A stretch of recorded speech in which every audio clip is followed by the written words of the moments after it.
Welcome to Defense Briefing. The content of the briefing includes: Indians are being tricked into fighting for Russia by promises of work in Dubai. With questions looming, what answers will China provide at the two sessions? Pentagon leak suspect Jack Teixeira is expected to plead guilty in federal court. Gaza civilian deaths test Israel's AI precision claims. SpaceX launches with US-Russian crew for ISS mission. Indians are being tricked into fighting for Russia by promises of work in Dubai. South China Morning Post. Indian nationals are being tricked into fighting for the Russian army after being promised jobs in Dubai, according to reports. Around 20 Indians are thought to have fallen victim to this scheme and are now caught on the front lines in Russia. They were brought to a military base in Russia after being told there were no jobs available in Dubai. The victims were given weapons training and deployed near the front line with the Russian army. The Indian government is working to secure the release of those stuck in Russia. With questions looming, what answers will China provide at the two sessions? South China Morning Post. China's annual legislative sessions, known as the two sessions, are set to begin next week in Beijing, where nearly 3,000 Chinese lawmakers and political elite members will gather to discuss plans for maintaining stability in the country's economy. The meetings will focus on addressing challenges such as the post-pandemic economic recovery and the real estate crisis. Premier Li Qiang is expected to deliver his annual government work report, which will include a new growth target for the year. China's economy grew 5.2% in 2023, but the country still faces economic challenges and decreased investor appeal. The two sessions will also provide an opportunity for Beijing to address personnel issues, such as the dismissal of several elite politicians in recent months. The meetings will also cover topics such as military budgets, tensions in the South China Sea, and China's technological roadmap. The meetings come at a time of global uncertainty, with conflicts in the Middle East and Ukraine and growing tensions between China and the US. Pentagon leak suspect Jack Teixeira is expected to plead guilty in federal court. Associated Press. Jack Teixeira, a member of the Massachusetts Air National Guard, is expected to plead guilty after being accused of leaking classified military documents about Russia's war in Ukraine.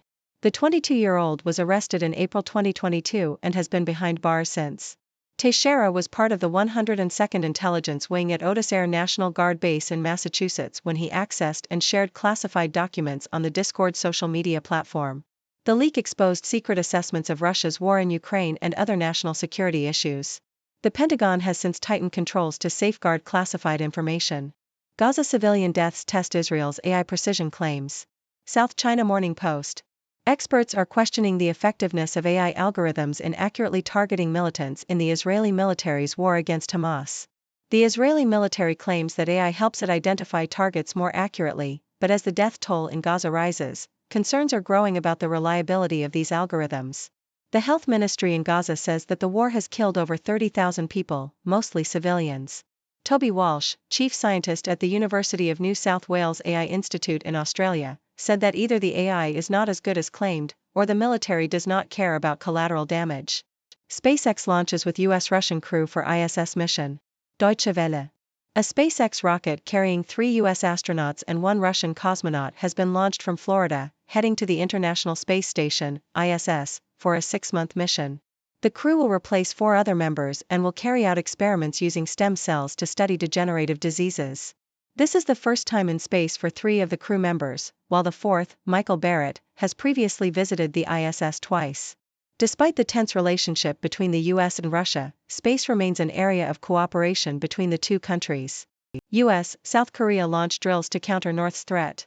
Deutsche Welle. South Korea and the US have begun their joint military exercises, known as Freedom Shield, aimed at countering North Korea's nuclear and missile capabilities. The exercises will include computer-simulated command post training and a variety of field exercises, including live firing, bombing, air assault, and missile interception drills. North Korea has conducted over 100 rounds of missile tests since early 2022, and its leader Kim Jong-un has vowed to annihilate South Korea and the US if provoked. The exercises aim to neutralize North Korea's nuclear threat by identifying and striking cruise missiles that could potentially carry nuclear warheads. 4 new astronauts head to the International Space Station for a 6-month stay. Associated Press. 4 astronauts are heading to the International Space Station, ISS, to oversee the arrivals of 2 new rocket ships during their 6-month stay. The crew, consisting of NASA astronauts Matthew Dominic, Michael Barrett, and Jeanette Epps, as well as Russia's Alexander Gurbenkin, launched from Kennedy Space Center aboard SpaceX's Falcon rocket. The crew will replace the current ISS crew, who have been aboard since August.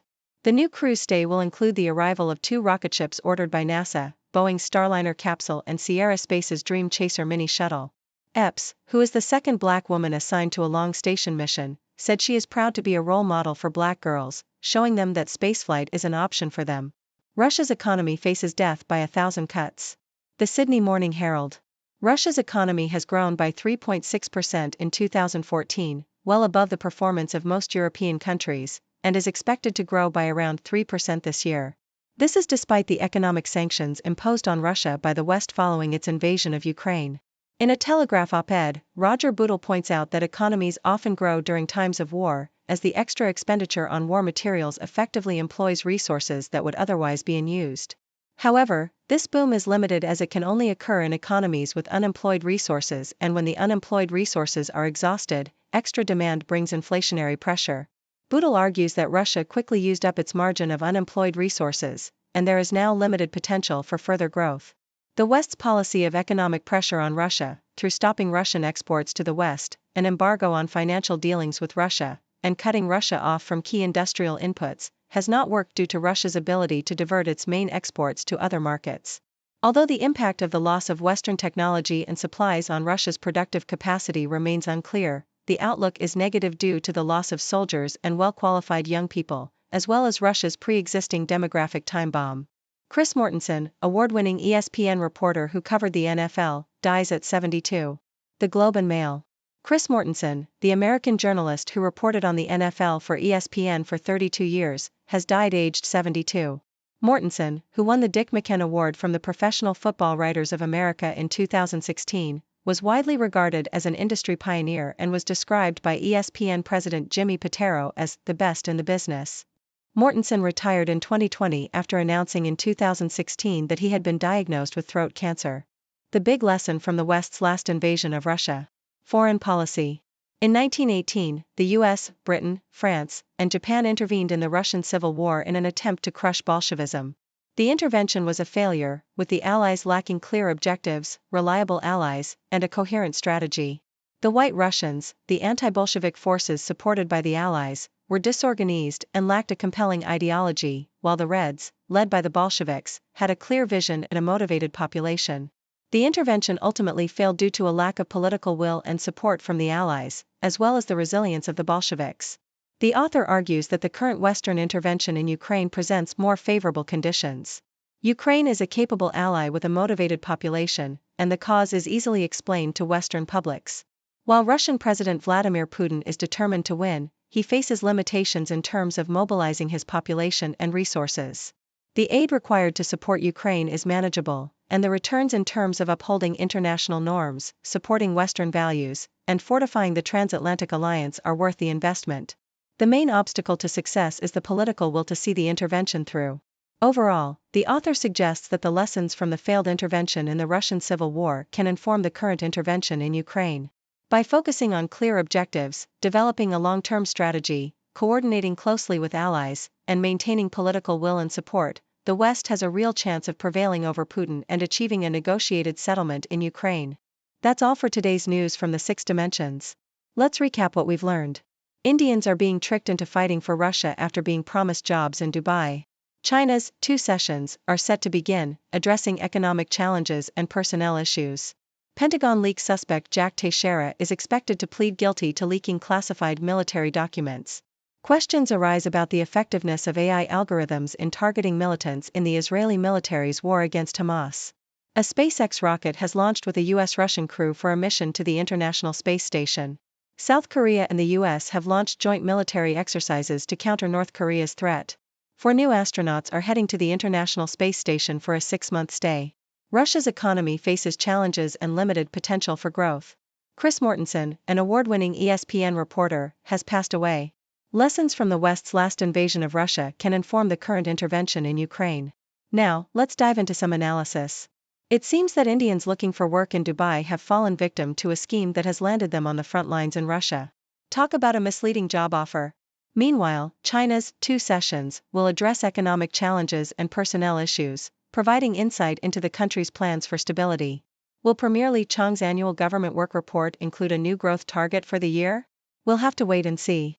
In other news, the Pentagon leak suspect is expected to plead guilty, raising concerns about the safeguarding of classified information. The Israeli military's use of AI algorithms in targeting militants is being called into question as civilian deaths in Gaza rise.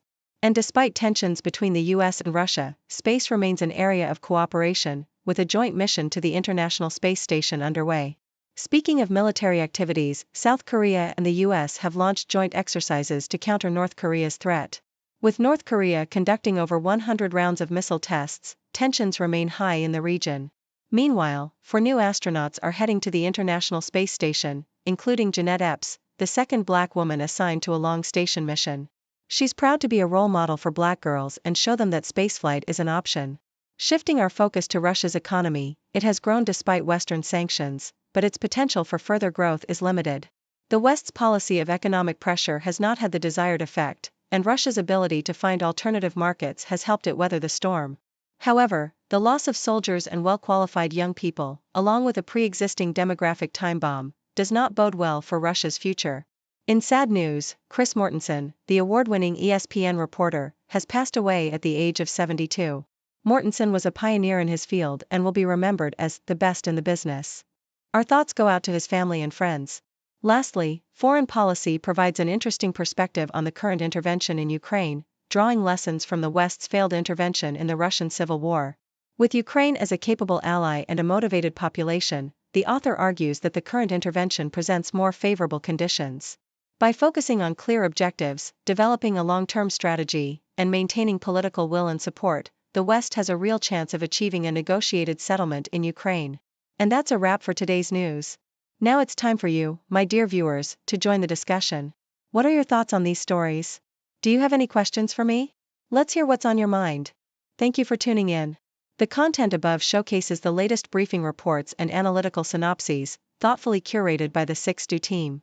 These insights stem from a wide array of reputable media outlets, think tanks, government sources, and specialized experts worldwide. We encourage you to explore these sources for a comprehensive perspective. Keep in mind that while the content may not always align with the official standpoint of 6do Brief, it's not meant to be taken as absolute directives for decision-making. Comprising seasoned media professionals, learned scholars, and accomplished scientists, the 6do team embodies a trailblazing, fully independent media entity. To customize 6do Brief to meet your professional needs, you have the option to subscribe to a diverse array of briefings on our website, 6dobrief.com. Regardless of your location, you can conveniently receive 6do Brief via email.